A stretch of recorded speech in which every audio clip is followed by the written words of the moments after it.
Boa noite a todos, paz seja convosco. Irmãos, estamos aqui para mais uma mensagem da nossa cela desta terça-feira. E a minha oração é que esta mensagem, esta palavra, chegue a cada coração ouvinte. O nome da mensagem é Como Passar pelas Tempestades. Nós vamos falar sobre o apóstolo Paulo, que passou por muitas lutas, passou por muitas adversidades, por muitas tribulações, mas sempre se manteve firme na obra do Senhor. E nós vamos falar de um relato de uma viagem do apóstolo Paulo a Roma. Essa passagem se encontra no capítulo 27 e capítulo 28 do livro dos Atos dos Apóstolos. Então, quando a gente vai ler ou estudar ou meditar na carta do apóstolo Paulo aos Romanos, a gente percebe que o sonho de Paulo era ir a Roma e dali ir à Espanha. E Deus permite essa viagem do apóstolo Paulo a Roma. Mas o que me chama a atenção é que mesmo que fosse um sonho de Paulo e também um cumprimento da palavra de Deus na vida do apóstolo Paulo, foi uma viagem muito tempestuosa, uma viagem com muitas adversidades, com uma grande tempestade, a ponto de tirar o navio do controle deles e ir ao naufrágio. Mas Deus era com o apóstolo Paulo. E Paulo, ele entendia isso, que Deus está no controle de todas as coisas. Irmãos, ao passarmos pelas tempestades da vida, nós precisamos lembrar sempre de que Deus está no controle de todas as coisas. Nós precisamos lembrar sempre de que Deus é conosco e Ele não abandona os seus. Deus é o nosso socorro bem presente na hora da angústia. Deus enxerga onde nós não podemos ver. E espiritualmente falando, ainda que o navio esteja fora do nosso controle, ele jamais vai estar fora do controle de Deus. Deus tinha um propósito naquela viagem do apóstolo Paulo, assim como Deus tem um propósito na minha vida e assim como Deus tem um propósito na sua vida. A palavra de Deus nos diz que todas as coisas contribuem para o bem daqueles que amam a Deus. Amém? Então nós vamos aproveitar o relato dessa viagem do apóstolo Paulo para poder extrair ou aprendermos algumas lições importantes que precisamos para atravessarmos as tempestades da vida. Primeira lição. Nas tempestades da vida, precisamos estar atentos aos sinais de Deus. Irmãos, o início da viagem foi até uma viagem tranquila, mas depois de um determinado momento, começou a vir uns ventos contrários. E o apóstolo Paulo percebeu aquele sinal como sinal de uma grande tempestade. E o apóstolo Paulo até tentou admoestar eles, dizendo, olha, eu vejo que vai ser uma viagem perigosa, com muitas perdas, uma viagem com muito prejuízo. Mas eles não quiseram dar ouvido ao conselho de Paulo. Partiram e aí veio um tufão e tomou o navio do controle deles. Uma lição aqui, irmãos. Nós precisamos ficar atentos aos sinais de Deus em nossa vida. Eu poderia dar vários exemplos aqui, mas como o tempo é curto, eu vou dar 2 exemplos. Primeiro exemplo. Aquela filha ou aquele filho ainda na adolescência, que começa a chegar a 3 horas da madrugada em casa. Espera aí, é um sinal de que tem algo errado aí. Mas, infelizmente, os pais só percebem esse sinal quando a filha já está grávida ou quando o filho está envolvido com as drogas. Outro exemplo, quando o esposo já não fala mais com a esposa ou a esposa deixa de falar com o esposo. Espera aí, é um sinal de que tem algo errado nisso aí. Mas, infelizmente, tanto o esposo como a esposa só percebe o sinal quando ela está perdendo o esposo para outro ou quando ele está perdendo a esposa para outra. Ou seja, ele só percebe o sinal quando está se divorciando, está se separando. Irmãos, nós precisamos ficar atentos aos sinais de Deus em nossa vida. Outra lição que eu aprendo aqui é que o centurião ele preferiu dar crédito ao piloto e ao mestre do navio do que às palavras de Paulo. Irmãos, nessa viagem da nossa vida, nós precisamos ouvir, buscar orientações, conselho com pessoas que andam com Deus. Nós precisamos buscar orientações, conselhos e ouvir de verdadeiros homens e mulheres de Deus. Amém? Outra missão que eu aprendo aqui no versículo 12, a palavra de Deus nos diz que a maioria era de opinião que partissem do que dar ouvido a Paulo. Irmãos, cuidado com a maioria. nós precisamos ter muito cuidado com a maioria. A maioria nem sempre está com razão. A maioria nem sempre tem o discernimento da vontade de Deus. Isso me faz lembrar lá do deserto, onde o Moisés envia os 12 espias na terra de Canaã para espiar a terra prometida. E eles vão e na volta, 2 deles, Josué e Caleb, voltam com opinião, com resposta positiva. Enquanto a maioria, os 10 espias, voltam com opinião, com resposta negativa.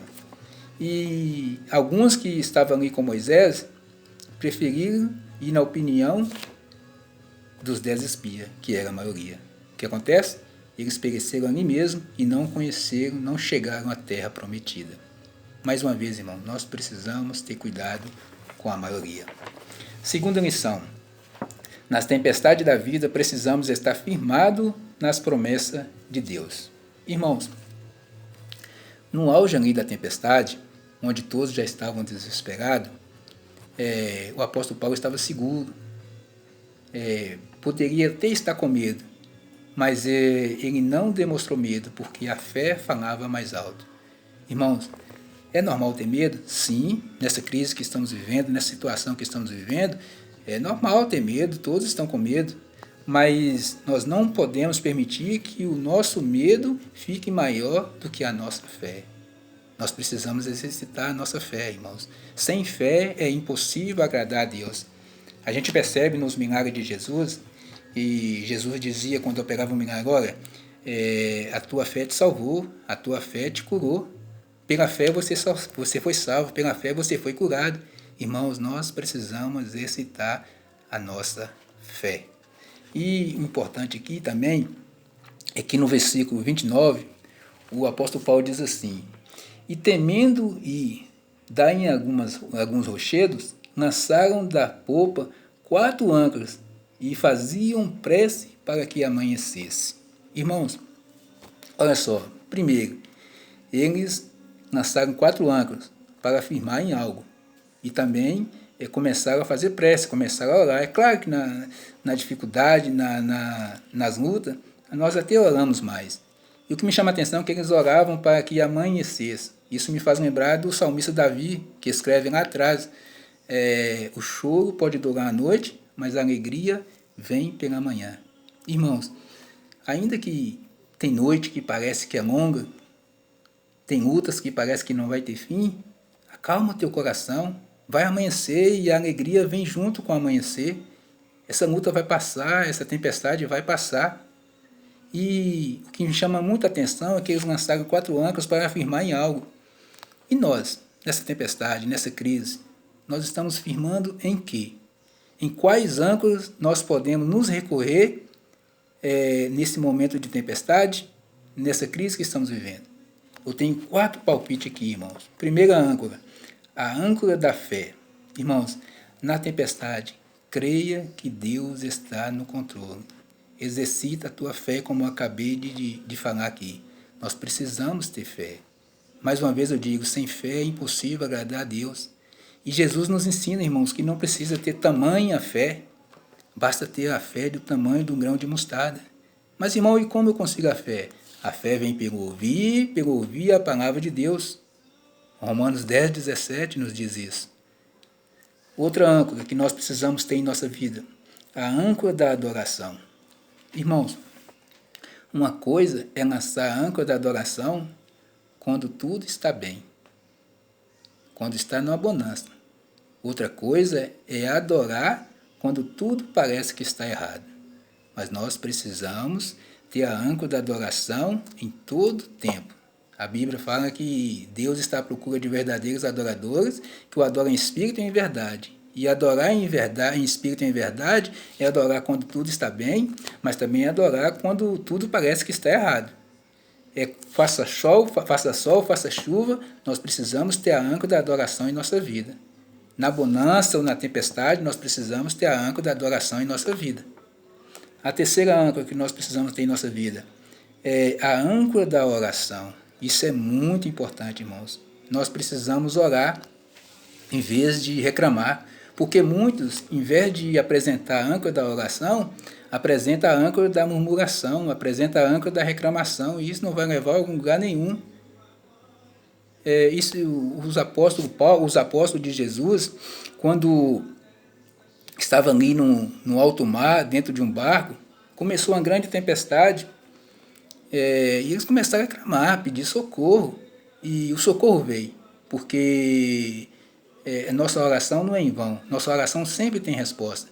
Deus diz assim, ó, clama a mim e responder-te-ei, e anunciar-te-ei coisas grandes e firmes que não sabe.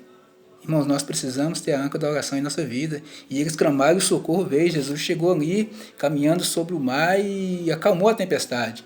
Talvez a resposta não veio da forma que eles queriam. Eles jamais imaginaram que aquela resposta vinha daquela forma, Jesus caminhando sobre o mar. Muitas vezes nós oramos e a resposta não veio da forma que a gente quer, mas a resposta vem. Outro exemplo, o profeta Jonas, por ele ter tomado algumas decisões erradas, ele acabou indo parar no fundo do mar e dentro do ventre de um grande peixe. Mas ele arrependeu ali dentro mesmo e começou a clamar ao Senhor. A resposta veio. Irmãos, a nossa oração nunca é em vão. Nós precisamos ter a âncora da oração em nossa vida. Em vez de reclamar, em vez de murmurar, ore. Aproveite esse tempo que está tendo e pratica a oração. Amém? A quarta âncora. A âncora do alimento espiritual. Irmãos, isso é muito importante. E em meio à tempestade, vou dar um exemplo dessa crise que estamos vivendo, são tantas notícias ruins, são tantas informações ruins. Você olha no telefone, tantas mensagens ruins, tantas informações ruins. Tá certo, as pessoas querem passar para frente, eles veem e passam para frente. Mas, qual é melhor? Eu me alimentar com as notícias ruins? Eu me alimentar com as informações ruins? Ou me alimentar com a palavra de Deus? A palavra de Deus que é viva e eficaz.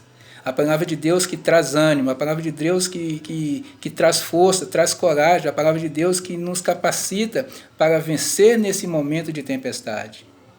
Irmãos, nós precisamos alimentar com o alimento espiritual, que é a Escritura Sagrada, que é a palavra de Deus. Em vez de perder tempo de estar alimentando com notícias ruins, com informações ruins. É claro que nós precisamos estar bem informados, sim, mas nós temos o dia todo para alimentarmos com a palavra de Deus. Claro que sim, nós precisamos nos informar do que está acontecendo, mas nos alimentar, nos encher com o alimento espiritual, que é a palavra de Deus. Amém? Então nós precisamos ter essas 4 âncoras em nossa vida.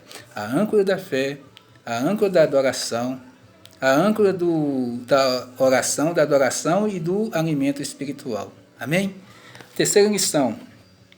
Nas tempestades da vida, precisamos nos posicionar como encorajadores. Irmãos, quando toda esperança já tinha se ido embora ali naquele navio, onde todos estavam desesperados, Paulo se mostrou seguro. Paulo não estava com medo. Ele poderia, ele não demonstrou medo, porque todos nós temos medo, e Paulo também era ser humano, ele poderia até estar com medo, mas ele não demonstrou medo, pelo contrário, ele demonstrou fé. A fé dele falou mais alto do que o medo. Ele estava cheio de fé naquele momento. E a palavra dele era a palavra de encorajamento. Olha, tenha ânimo, nós vamos vencer, nós vamos passar por isso, nenhum de nós vai morrer, nós vamos perder só o navio. Fique tranquilo que nós vamos vencer, nós vamos conseguir. Quer dizer, ele deu palavra de encorajamento, além de buscar solução para mudar aquela situação, para mudar aquela crise, ele deu palavra de ânimo para as pessoas. E nós, irmãos, num momento desse, será que nós estamos dando palavra de encorajamento para a nossa família, palavra de ânimos? Ou estamos dando palavra que desanima mais ainda? Isso torna-me lembrar dos 12 espias lá no deserto, quando os 10 veio com palavras negativas. Olha, Moisés, nós não vamos conseguir vencer, a terra lá é de gigante. Nós somos gafanhoto aos pés à frente deles. Eles vão nos pisar, eles vão nos derrotar facilmente. Enquanto isso, 2 espias, Josué e Caleb, disse: olha, Josué, Moisés, verdadeiramente a terra é de gigante, mas nós vamos vencer, nós conseguimos vencer eles. É só nós ir firmados na promessa de Deus. Deus nos deu a promessa de que a terra é nossa, então nós vamos vencer eles, nós vamos conquistar a nossa promessa. Irmãos, nós precisamos nos firmar na promessa de Deus. A palavra de Deus, a Bíblia, ela contém 8.000 promessas, 5.000 promessas no Antigo Testamento e 3.000 promessas no Novo Testamento. Tem uma promessa para mim aqui, tem uma promessa para você. Basta nós abrirmos a Bíblia, a palavra de Deus, começar a ler, que se você vai achar uma ou mais de uma promessa para você e firmar nessa promessa.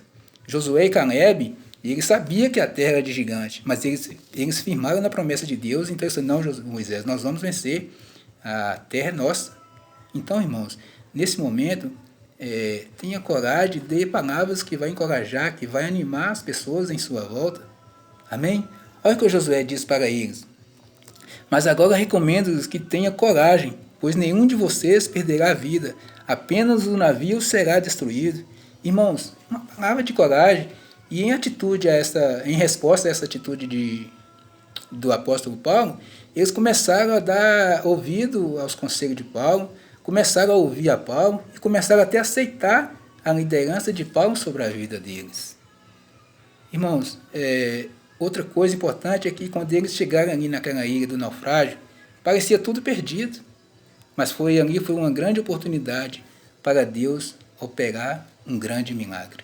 Irmãos, mesmo nessa situação, mesmo nessa crise, Deus tem grande milagre para nossas vidas. Esta é a oportunidade que Deus tem para agir, para operar milagres na minha vida e na sua vida. Mas nós temos que nos posicionar como servo de Deus, nós temos que nos posicionar, crer que Deus está no controle, crer que Deus é o nosso socorro bem presente na hora da angústia.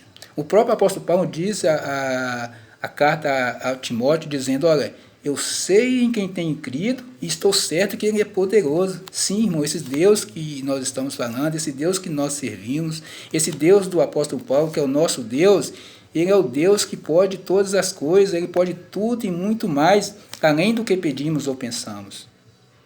Assim como ali na ilha, onde foi a ilha do naufrágio, onde tudo parecia perdido, foi a oportunidade de Deus operar grandes milagres ali naquela ilha através do apóstolo Paulo. Assim é com nós hoje, irmãos.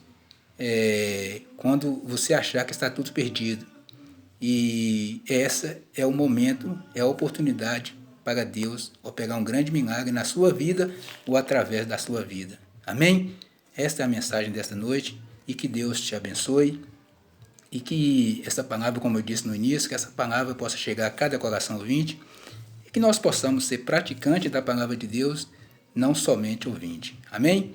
E que a graça de Deus Pai, o amor de Deus Filho e as doces consolações do Espírito Santo esteja convosco todos os dias. Amém e amém.